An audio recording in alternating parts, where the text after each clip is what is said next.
Hi, this is Ken Johnson at the University of New Hampshire, Carsey School of Public Policy.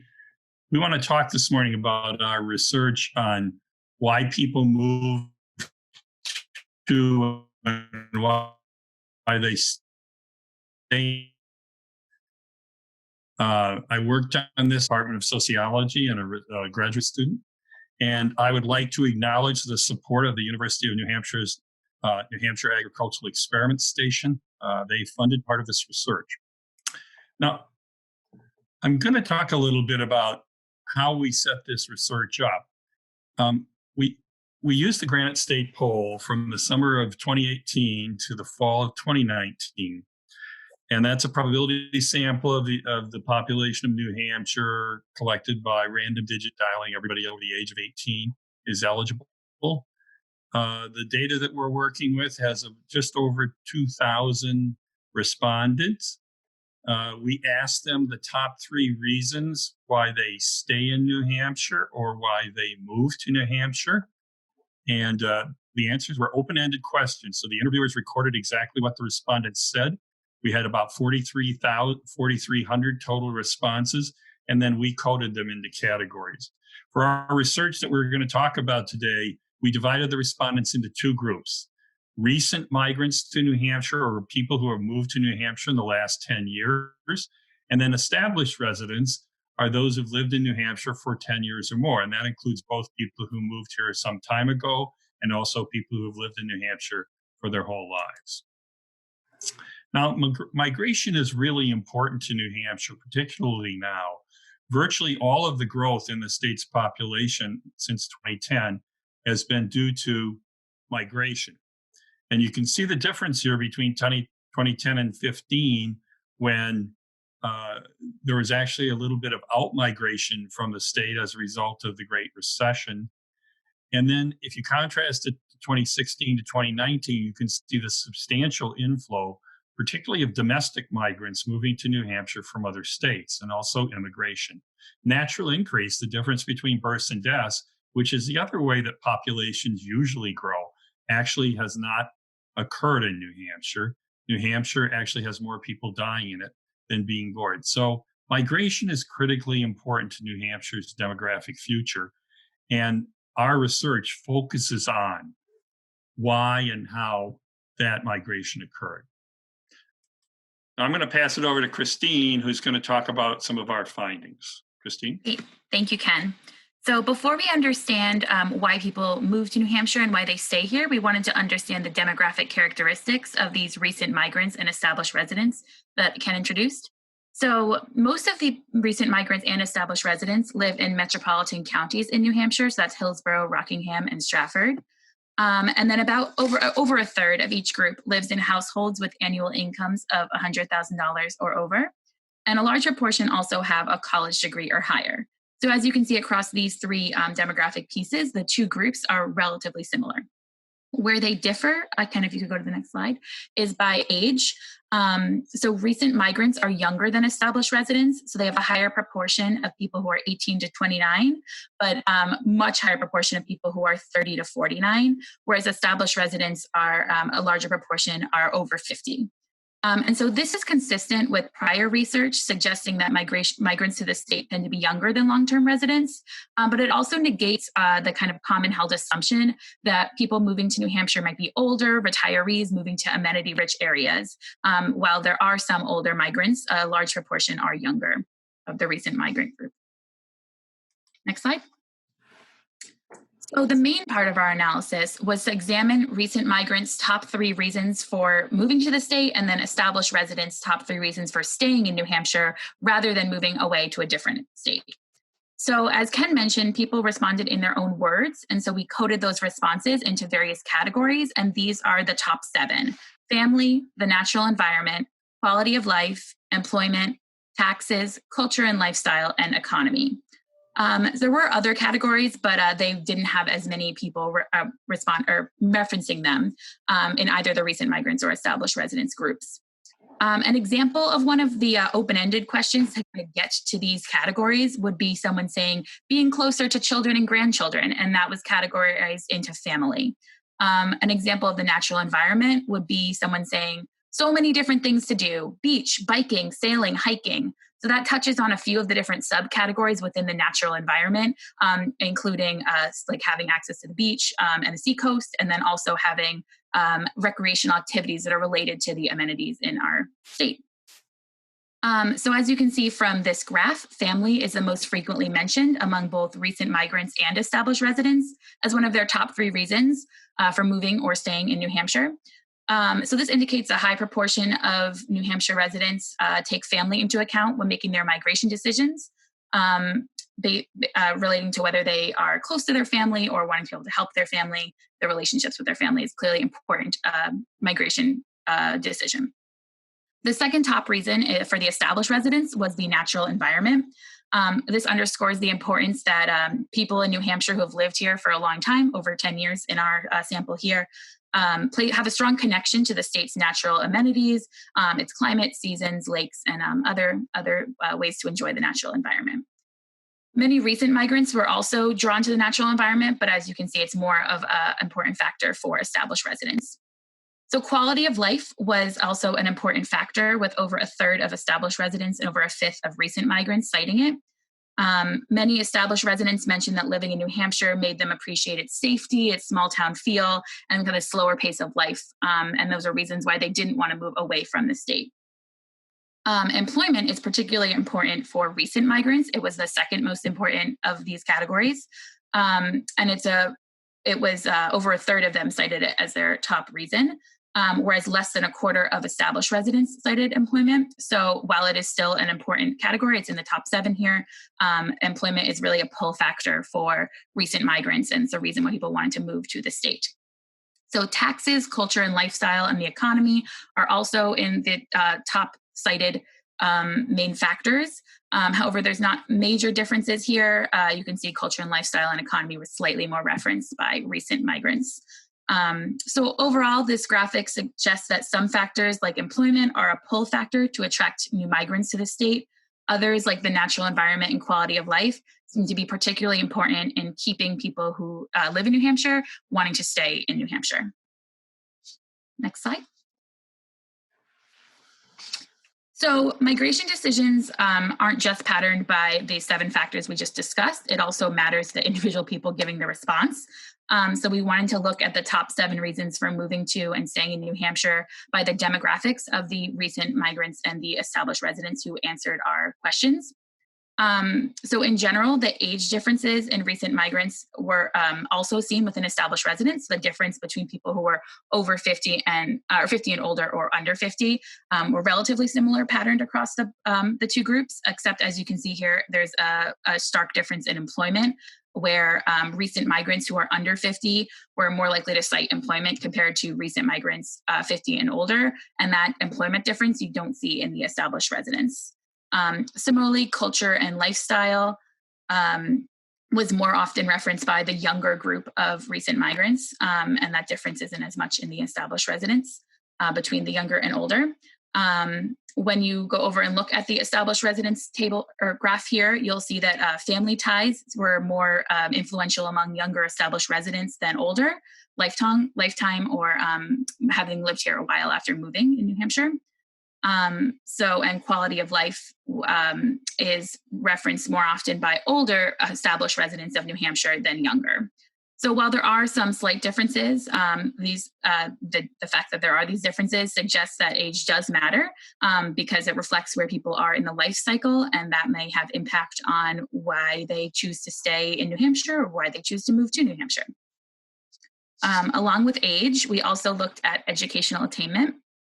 And we found that there were some differences between people who had a college degree or higher or no college degree for both the recent migrants and the established residents groups. Most importantly, employment is a large difference. So while in the previous slide, we saw employment differences only for recent migrants, here we see it both for recent migrants and established residents. So in both cases, recent migrants and established residents with a college degree or higher cited employment reasons as their migration influences much more so than people with no college degree. And so this shows that the employment is a large impact on people who have a higher college education or higher educational attainment. Nearly a third of recent migrants with lower educational attainment mentioned culture and lifestyle. So you can see that being a larger difference over in the bottom corner of this graph for recent migrants. And then for established residents, the other major differences were in natural environment and quality of life, with people with a higher educational degree referencing those two factors more so than people with no college degree. So overall, this shows that people's educational attainment also impacts which factors are important to them when deciding for recent migrants whether to move to New Hampshire or why they move to New Hampshire, and for established residents, why they decide to stay in New Hampshire. I'll pass it back over to Ken. So just to summarize what we've seen in these data, as I said to you at the beginning of the talk, migration is really important to New Hampshire's demographic future. That's why we're focusing on it here. Almost all of the state's growth, in fact, all of the state's growth since 2016 has been due to migration. And migration is influenced by three groups. Who moves here? That is the migrants that we've just been talking about. Who stays here? That's the established residents we're talking about. And who leaves? Now, we weren't able to get data on who leaves, but these data give us a pretty good idea of who moves here, who stays here, and in particular, why they move here or remain here. And I think a key point that we found, and this is something that's sometimes contrary to common wisdom, is that it's influenced by social, economic, and environmental factors. The top four that we saw were family, the natural environment, quality of life, and then employment. So there are modest differences between the recent migrants and the established residents, but the key point is that these same factors are driving forces for all of them. And it's important then, when we think about what could be done with policy to attract or retain more population in New Hampshire, we need to recognize that it's not driven by any one factor, that in fact, multiple factors influence decisions about migrating or not migrating. Now, for one person or one group, one may carry more weight than another, but we asked people for their three top reasons for why they moved to New Hampshire or why they like to stay here. And so we were recognizing in that there wasn't any one single reason, and the volume of response we got to our questions illustrates the fact that multiple factors are taken into account by people when they make the decision to come to or stay in New Hampshire. So if there are any questions, we'd be happy to answer them. Again, we thank the New Hampshire Agricultural Experiment Station for their support of our research, as well as the Carsey School. Yes, and I will jump in with a question that has come in from Cliff Brown. Does a younger profile of recent migrants suggest that natural increase will necessarily rise in the future? Or are the numbers of young recent migrants too low to offset the decline in natural increase? Well, that's a really good question, and one that we've been thinking about quite a bit. Certainly the younger population coming to New Hampshire, and I should remind you that not only these younger people may already have children, it's very common for there to already be children when the couple move or when the population moves to New Hampshire, but they, as you recognize, also bring the potential for future population increase. Whether this will be enough to offset the older population's mortality is really an open question. New Hampshire has a lot of people in the baby boom age groups, and those baby boom age group people are just getting into the period in their lives where mortality will rise. So it would take quite a significant increase in the number of births in New Hampshire in the future to offset the rapid rise in the older population that's already resident in the state. Okay, thank you, Ken. Another question. What was the most surprising finding to come out of your research? That's a good question, too. I think we raised that point, but I'll just reemphasize.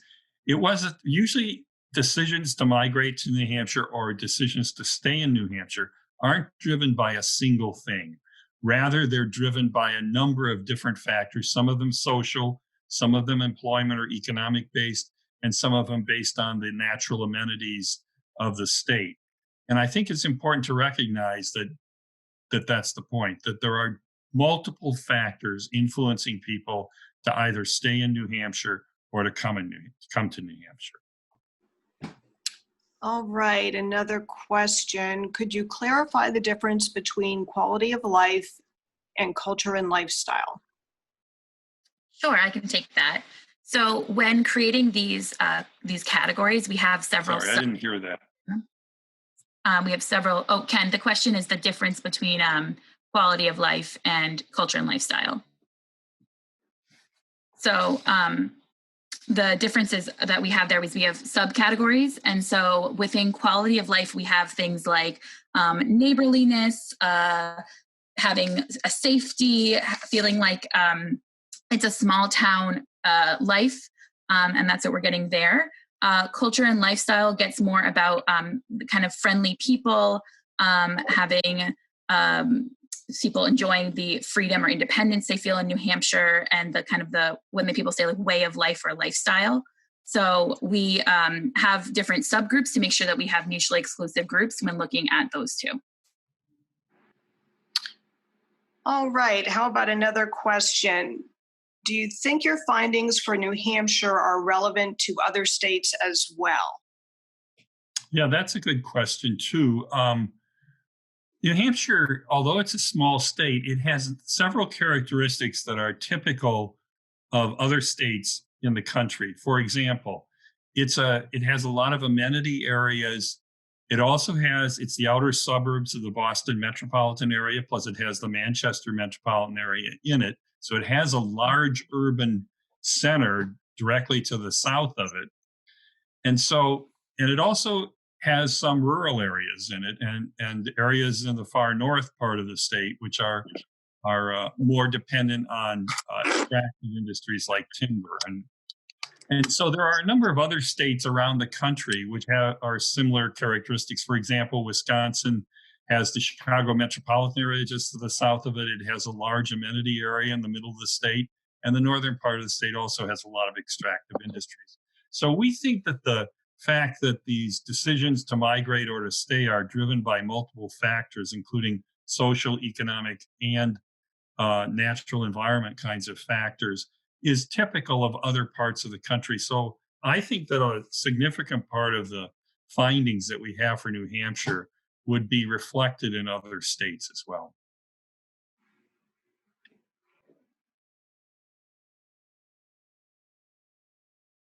Very good. Do we have time for one more question? Yeah, let's do one more. Okay. How are your findings useful to policymakers? Well, I'll start that. Maybe Kristine will have something to say as well. I would say, again, I know this is a little bit redundant, but it's important to recognize that there are these multiple factors influencing decisions about migration and retention. So when we're talking about family, or when we're talking about the natural environment, some things policymakers can have an effect on. Other things they can't. But to focus on a single issue might be a mistake in policymaking, given the wide variety of emphases we see here. So, for example, quality of schools is going to be important to one part of the population, those with children. Employment opportunities are going to be important to other parts of the population. The kind of culture and lifestyle of the state, we've seen in a lot of research that comes out of other centers, has suggested is an important issue for younger people in the state. So recognize in policymaking that there are a variety of different factors that are going to influence migration patterns, and that those need to be taken into account. Kristine, you might have some other ideas. I was going to say something very similar in that, we've seen from this that there are not only a variety across the board, but then when you drill down into subgroups, that each group values different things depending on their age, their educational attainment, and other parts of their demographics. So I think that a multi-pronged approach is probably the ideal when tackling this issue. Right. In some of your research, you also found that where you are in the state might be a factor as well, right? Your study, or even within in one Coas part of the County, state for looking at, example. yeah, even within one part of the state looking at the same age bracket, you still have people who, you know, one thing might help one group but be a detriment to another. So it can be a little complicated. Yeah. I mean, I guess that's another point, is it's pretty complicated. It's not one thing, it's lots of things that play out across a lot of different dimensions. Thank you very much for attending our seminar. And you can always download the research brief that we wrote about this as well for more details. Thank you all.